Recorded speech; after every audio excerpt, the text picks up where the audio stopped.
Site selection for emergency composting of poultry carcasses infected with avian influenza requires careful consideration to ensure there are no impacts to the public health or the environment. To help prevent the spread of this virulent disease, compost sites must be located within or in close proximity to the infected premises.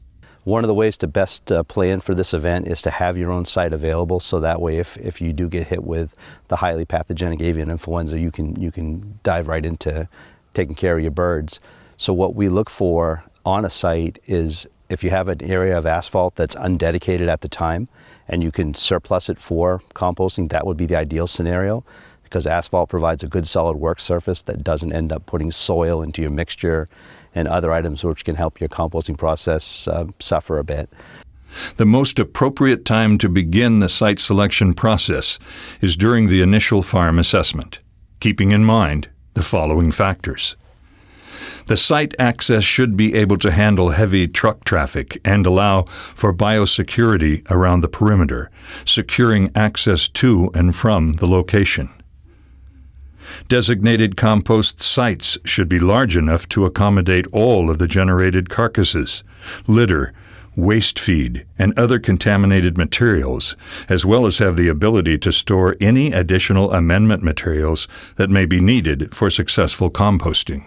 One of the biggest things I found on my recent deployment to Indiana, we did a lot of stuff in-house, and the constraints. The houses are really small, and they have a very low roof line, so the only kind of equipment that can fit in there is very small, and as a result you can't move as much material as you can outside.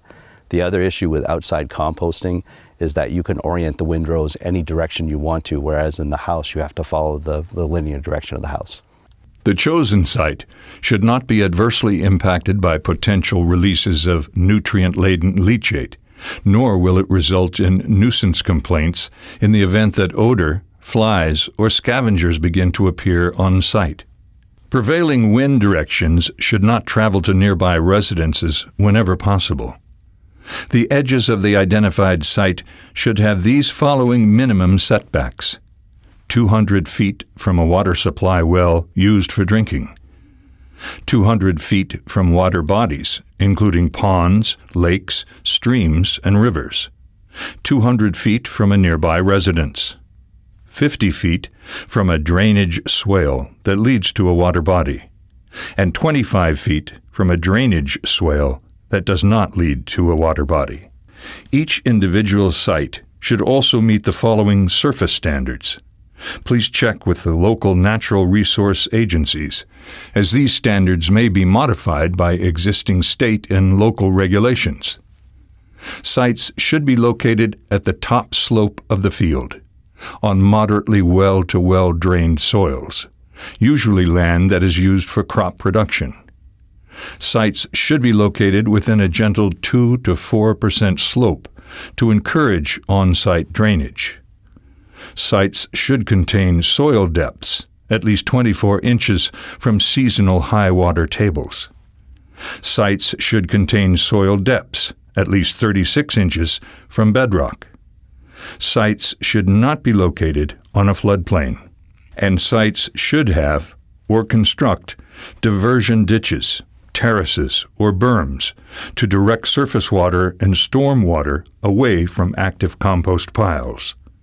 If piles are located between production houses, then roof and surface drainage should be directed away from the compost area. When I go to any state or any province across the country, each one has a different way that they look at the regulations of composting sites and how to put agricultural compost piles out there. So it's very important that you consult with the state and local guidelines to make sure that our SOP meets their standards.